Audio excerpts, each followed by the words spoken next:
So hello guys, welcome to my vlog. So for today's video ay samahan niyo po ako mga idol at magluluto po tayo ng adobong chicken. So ayan po yung ating ingredients na bawang, luya at sibuyas.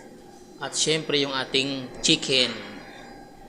At ayan na po ang ating mantika at sisimulan na po natin na maggisa. So ayan na nga po ang ating luya. Ayan, halo-haloin po natin at antayin po natin na maluto yung ating luya.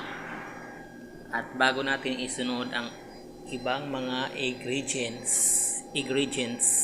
So ayan po, ilalagay na po natin ang ating sibuyas. At isusunod na po natin ang ating bawang. At syempre halo-haluin hanggang sa maluto po yung ating mga ingredients. At syempre isusunod na po natin ang ating chicken. Ayan na po yung ating chicken.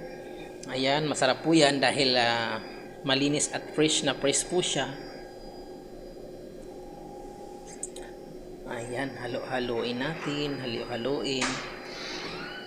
Ayan, shoutout po dyan sa mga mahilig sa adobong chicken. So takpan po natin para mabilis siyang maluto. At ayan na nga po, after ng 10 minutes ay medyo wala na po yung dugo niya. At tatakpan po natin ulit. At syempre after ng 15 minutes ay ayan na po, wala na po siyang dugo, luto na po siya. So total of 25 minutes po siya nakasalang. Ayan, 25 minutes po siya nakasalang. At syempre luto na po, wala na po siyang dugo.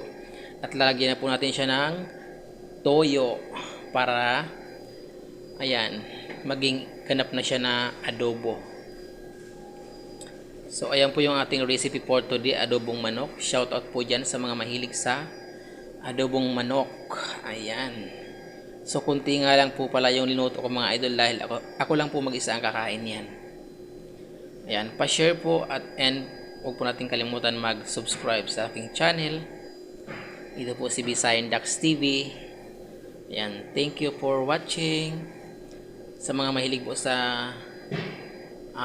adobong chicken, yan po ay simpleng recipe for today.